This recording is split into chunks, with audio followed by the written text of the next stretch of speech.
वो भी नौजवान थी और मैं भी, तो वो करते करते इस हद तक चले गए कि सेक्चुअली जो रोमांस होता है उसकी हद तक चले। 20-21 साल की एज थी उनकी। उन्होंने कहा कि आप ना मेरी फ्रेंड से रोमांस करके दिखाएं, ये आपको टास्क देते हैं हम।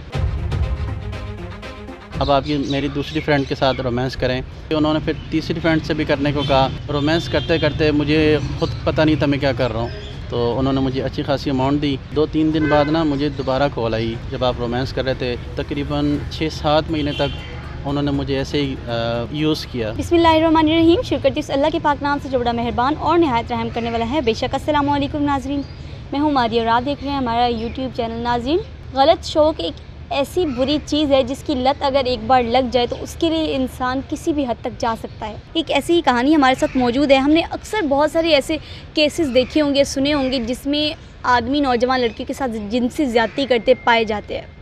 लेकिन ये वाहिद ऐसा केस है जिसमें नौजवान लड़कियां इस बंदे को हिरासा कर रही हैं, इस बंदे के साथ जिनसी ज़्यादती कर रही हैं। उन्होंने ऐसा क्यों किया, इसके पीछे की क्या वजह थी और इनके साथ ऐसा क्या क्या किया, ये हम इनसे जानते हैं। अस्सलाम वालेकुम। वालेकुम सलाम। क्या नाम है आपका? ज़ीशान नाम है। ज़ीशान, मुझे बताइएगा कि उन लड़कियों ने आपके साथ ऐसा क्यों किया और क्या क्या किया? जी मैम, मैं आपको ये बताना चाहूँगा कि मेरी एक स्टोरी है, बड़ी डिफरेंट टाइप की स्टोरी है। मेरा एक स्पा का काम था, तो मेरा अपना मतलब स्पा का नहीं था, मैं एक ऑनलाइन मालशिया हूँ। एक दिन जो ना मुझे कॉल आई ये नंबर से एक लड़की की, तो उन्होंने मुझे कहा कि आपके ना स्पा की मैं करवाना है, घर पे आके कर लेंगे तो आपको अच्छे खासे पैसे मिल जाएंगे। मैंने कहा ठीक है, मैं सबके करता हूँ तो घर पे आके कर लूँगा। घर पे आके क्या करना था? घर पे आके उन्होंने कहा कि मसाज करना था, तो मैंने कहा ठीक है कर लेते हैं। मैं जब चला गया उनके घर पे, एड्रेस जब उन्होंने मुझे दिया, तो उसके बाद जब मैं घर पे गया तो देखा तो 3 नौजवान लड़कियां बैठी हुई थी। तो मैंने देखा तो मैंने कहा ठीक है, मेरी बातचीत हुई, तो मैंने कहा आपने मुझे बुलाया था मसाज के लिए। तो उन्होंने कहा ठीक है, आप अपने बारे में बताएं। मैंने अपने बारे में बताया कि फिर उन्होंने कहा कि आपका क्या शौक़ है। मैंने कहा मुझे एक्टिंग पसंद है। तो उन्होंने कहा कि ठीक है, अगर आप एक्टर बनना चाहते हैं। मैंने कहा कि जी बिल्कुल बनना चाहता हूँ। उन्होंने कहा हमारा जो है ना प्रोड्यूसर है, हमारे जानने वाले हैं मतलब, तो आप एक्टिंग करके दिखाएं तो हम देखते हैं आपके अंदर ऐसे कि क्वालिटी वगैरह है कि नहीं, कि ताकि हम आपको बता सकें। मैंने कहा ठीक है, कोई इशू नहीं है। मैंने एक्टिंग करके दिखाई। उन्होंने कहा कि आपकी एक्टिंग बड़ी अच्छी है। क्या तो एक्टिंग करके दिखाई? एक्टिंग ये था, उन्होंने कहा कि आप ना मेरी फ्रेंड से रोमांस करके दिखाएं, ये आपको टास्क देते हैं हम। तो मैंने कहा ठीक है, कोई इशू नहीं है। मैंने क्योंकि प्रूव करना था कि एक्टिंग करनी है। तो उसके बाद फिर मैं जब उनके पास रोमांस करने गया, तो रोमांस करने के बाद उन्होंने कहा कि ठीक है, बहुत अच्छा आपने एक्टिंग की है, अब आप ये मेरी दूसरी फ्रेंड के साथ रोमांस करें और इस तरह रोमांस करें कि जैसे आप नशे की हालत में करते हैं, ऐसा लगे कि आपने नशा किया हुआ है। तो वो मैं रोमांस उनसे करता गया ऐसा जैसे नशे की हालत में। उसके बाद फिर ये हुआ कि उन्होंने फिर तीसरी फ्रेंड से भी करने को कहा। रोमांस करते करते मुझे खुद पता नहीं था मैं क्या कर रहा हूँ, क्योंकि वो भी नौजवान थी और मैं भी, तो वो करते करते इस हद तक चले गए कि सेक्चुअली जो रोमांस होता है उसकी हद तक चले गए। उसके बाद फिर ये हुआ कि रोमांस करते करते बहुत गलत काम हो गया, ये समझे आप, ज़्यादती हो गई। तो उसके बाद जब करने के बाद मुझे लगा कि ये मैंने ठीक नहीं किया।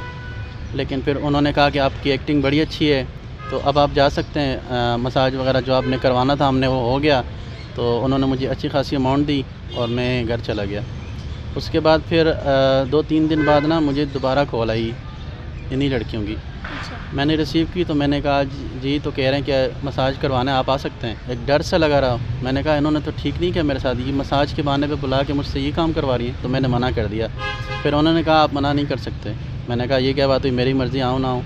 क्यों मना नहीं कर सकते? उन्होंने फिर जब मुझे बाद में पता चला कि ऐसा क्या सीन है या ऐसी क्या बात है उनके पास कि वो मुझे इस तरह ब्लैकमेल कर रहे हैं, फिर उन्होंने कहा कि आप ना जब आप हमारे घर आए थे मसाज करने, जब आप रोमांस कर रहे थे, हम आपकी वीडियो बनाई थी।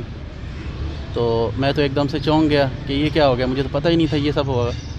उन्होंने वीडियो बनाई और उन्होंने कहा कि अगर आप अब हमारी बात नहीं मानेंगे तो हम आपकी वीडियो सोशल मीडिया पर डाल देंगे और शेयर कर देंगे, आप बदनाम हो जाएंगे। तो मैंने कहा ये तो बहुत गलत हो गया, क्योंकि रिस्पेक्ट ही इज़्ज़त की बात होती है। मैंने कहा अगर कोई देख लेगा तो क्या समझेगा कि ये क्या कैसी हरकतें कर रहा है। तो मैं मजबूर होकर वापसी मुझे जाना पड़ा।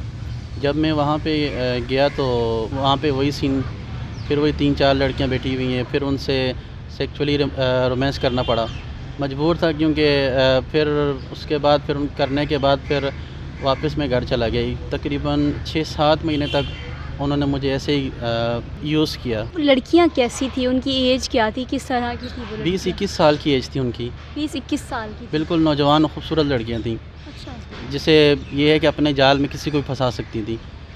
इस तरह मुझे लगता है कि पता नहीं किस किस को उन्होंने हरासमेंट या ब्लैकमेल किया होगा और पता नहीं कब से चलता हुआ आ रहा है ये। तो उसके बाद फिर जब मैं वापस घर गया तकरीबन 6-7 महीने तक ये लगातार चलता रहा।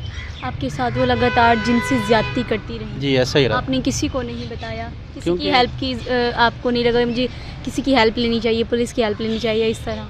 क्योंकि मैंने बताया इसलिए नहीं कि आजकल का आपको पता है दौर ऐसा है कि मैंने कहा किसी को बताऊंगा बदनामी ना हो जाए मेरी।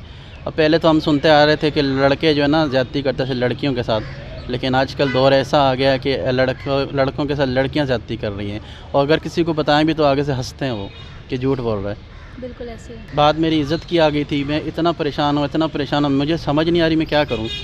फिर अचानक से मैंने ख़ुद ही फैसला किया कि इससे कैसे जान छुड़ाएं। तो बहुत सोच विचार के बाद जब मैंने ये देखा कि मैंने कहा कि मैं अपनी सिम ही तोड़ देता हूँ ताकि मोबाइल पे मेरा कॉल ही ना आए। मैंने फिर ये किया कि अपनी सिम तोड़ दी और अपने जो ना सिटी वहाँ से मतलब ट्रांसफ़र हो गया, शहर छोड़ दिया मैंने। शहर छोड़ने के बाद फिर मैं अभी थोड़ा बहुत सुकून में आपके सामने हूँ। अभी आप क्या करते हैं? अभी मेरी एक समोसे की कॉर्नर है, दुकान है, समोसे छोटा का बहुत जो कॉर्नर। ठिया लगाता हूँ समोसे का। अच्छा। अब इस तरह गुजारा चलता है। मैंने वो मालशी का काम छोड़ दिया वो, अब वो छोड़ क्योंकि मैं उससे बहुत बदजन हो गया हूँ। इस तरह की हरकतें होती हैं, पता ही नहीं चलता कौन क्या कर रहा है, तो ये हमारे माशरे में बहुत गलत हो रहा है। कभी मतलब कि स्पा का काम करते हुए, ऑनलाइन मसाजिंग का काम करते हुए जिस तरह आप करते हैं, कभी पहले ऐसे कोई वाक़या? नहीं पहले ऐसा नहीं हुआ, बस हल्का फुल्का होता था जैसे, लेकिन ये कुछ ज़्यादा ही हो गया था। इस तरह का कभी नहीं हुआ, ये फ़र्स्ट टाइम हुआ और मुझे जो ना हिला के रख दिया इस चीज़ ने।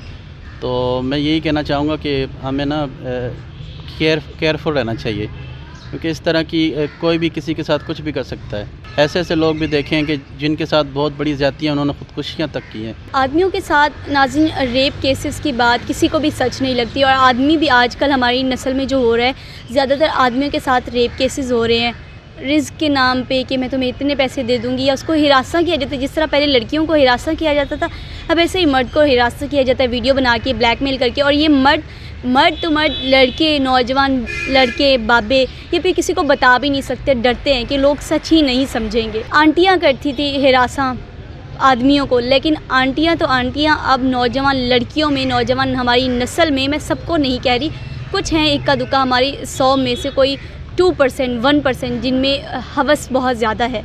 ऐसे लोगों को मैं चाहती हूँ कि उनको कुछ जो पेरेंट्स होते हैं, घर वाले होते हैं, उन्हें कंट्रोल नहीं कर सकते, उनका इलाज करवाया जाए, उनका कुछ ट्रीटमेंट करवाया जाए जिससे वो खुद को कंट्रोल कर सकें, ना कि दूसरों की इज़्ज़त पे हाथ डालें या अपनी लिमिट्स क्रॉस करें। और नाज़रीन, आपको क्या लगता है कि इस जो सारे वाक़ये में गलती किसकी थी और हमारे माशरे में किस तरह सुधार पैदा हो सकता है? आप अपनी राय का इजहार ज़रूर कीजिएगा कमेंट बॉक्स में। फ़िलहाल के साथ मुझे इजाज़त दीजिए। अल्लाह निगहबान।